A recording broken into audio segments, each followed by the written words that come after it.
محترم سامعین اکرام، السلام علیکم ورحمۃ اللہ وبرکاتہ۔ خوش آمدید آپ سب کو ہمارے چینل حقیقت MTR میں۔ آج جانتے ہیں صلاۃ الحاجات کے بارے میں، یعنی کہ اس نماز کے بارے میں کہ جس نماز کو پڑھنے سے بگڑے ہوئے کام سنور جایا کرتے ہیں، جو پریشان حال ہوتے ہیں ان کی پریشانیاں دور ہو جاتی ہیں، اور جو بیمار ہوتے ہیں اللہ تبارک و تعالیٰ اس نماز کی برکت سے ان کی بیماری کو دور کر دیتا ہے۔ یہاں تک کہ حدیث شریف میں آیا کہ جب ہمارے اور آپ کے آقا کو نبی کریم صلی اللہ تعالیٰ علیہ وسلم کو کوئی معاملہ پیش آتا تو میرے آقا بھی صلاۃ الحاجت کی نماز ادا کیا کرتے تھے، اور اسی نماز کے متعلق بزرگوں نے فرمایا کہ اگر کوئی بیمار ہے اور وہ اس نماز کو ادا کرنے کے بعد اللہ کی بارگاہ میں دعا مانگتا ہے تو اللہ تعالیٰ اس کی بیماری کو دور فرما دیتا ہے، یا کوئی شخص پریشان ہے، یہ نماز پڑھ کر دعا مانگتا ہے تو اللہ تبارک و تعالیٰ اس کی پریشانی کو دور فرما دیتا ہے۔ کسی کے اوپر کوئی مقدمہ چل رہا ہے اور وہ مقدمے سے پہلے 2 رکعت یا 4 رکعت صلاۃ الحاجت کی نماز پڑھنے کے بعد جاتا ہے تو اللہ تعالیٰ اس میں اس کو کامیابی عطا فرماتا ہے۔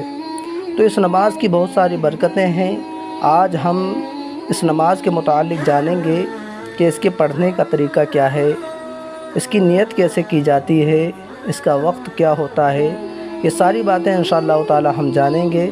تو یہ ساری باتیں جاننے کے لیے ہمارے ساتھ ویڈیو کے لاسٹ تک بنے رہیں۔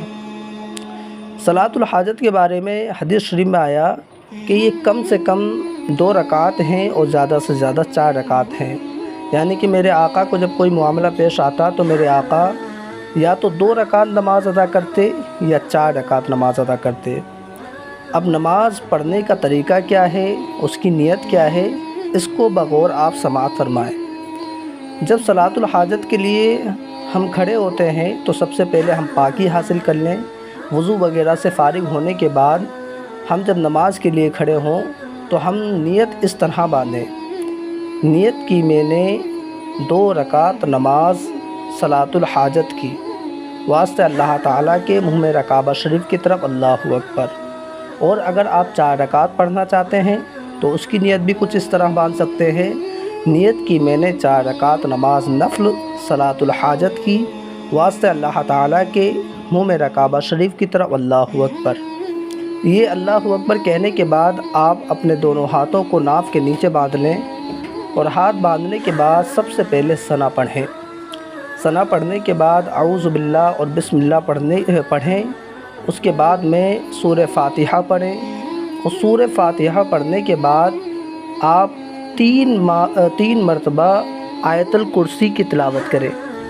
3 بار آیت الکرسی پڑھیں، اور 3 بار آیت الکرسی پڑھنے کے بعد تب آپ رکوع کریں۔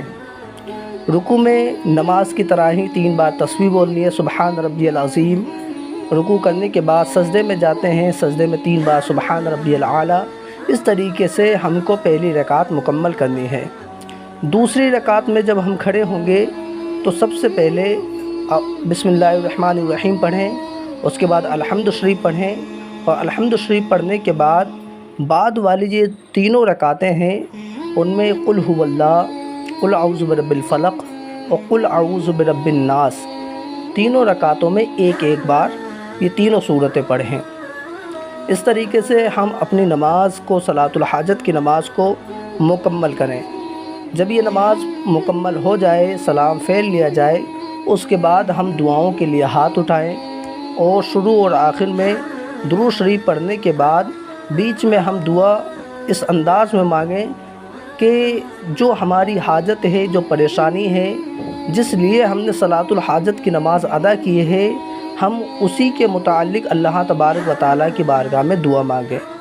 اس نماز کی یہ برکت ہے کہ اگر کوئی یہ نماز ادا کرتا ہے اور پھر اللہ کی بارگاہ میں اپنی پریشانی کو بیان کرتا ہے اور دعا کرتا ہے تو اللہ تعالیٰ اس کی ہر دعا کو قبول فرماتا ہے، ہر پریشانی کو دور فرماتا ہے، اور جو اس کی حاجت ہوتی ہے اس کو مکمل فرمایا کرتا ہے۔ اور یہاں تک حدیث شریف میں آیا کہ میرے آقا نے فرمایا کہ اگر کوئی بندہ مومن اس نماز کو ادا کرتا ہے تو یہ ایسے ہی ہے جیسے شب قدر میں 4 رکعتیں نماز ادا کرے۔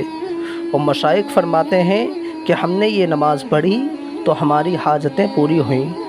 تو اس لیے ہم سب کو بھی اس نماز کی محافظت کرنی چاہیے اور اس نماز کو پڑھنا چاہیے تاکہ ہمارے بگڑے ہوئے کام بن جائیں۔ اللہ تعالی ہم سب کو اس نماز کی پابندی کرنے کی توفیق عطا فرمائے۔ بات بھی یاد رکھیں کہ اس نماز کے لیے کوئی وقت متعین نہیں ہوتا، فقط 3 وقتوں کے علاوہ ہر وقت اس نماز کو ادا کر سکتے ہیں۔ وہ 3 وقت یہ ہیں، ایک تو طلوع آفتاب کا وقت جب سورج نکلتا ہے اس وقت اس کو ادا نہیں کرنی چاہیے، سورج نکلنے سے 20 منٹ تک ہم کو یہ نماز نہیں پڑھنی ہے۔ دوسرا وقت ہے زوال کا وقت، جب سورج بالکل سر کے اوپر ہوتا ہے جس کو زوال کا وقت کہا جاتا ہے، اس وقت بھی اس نماز کا پڑھنا جائز نہیں ہے۔ تیسرا جو وقت ہے وہ غروب آفتاب کا وقت ہے، یعنی کہ جب سورج ڈوبتا ہے اس وقت بھی اس نماز کا پڑھنا جائز نہیں ہے، یعنی کہ سورج ڈوبنے سے 20 منٹ پہلے تک اس نماز کو نہیں پڑھ سکتے۔ ان 3 وقتوں کے علاوہ کسی بھی وقت اس نماز کو ادا کیا جا سکتا ہے۔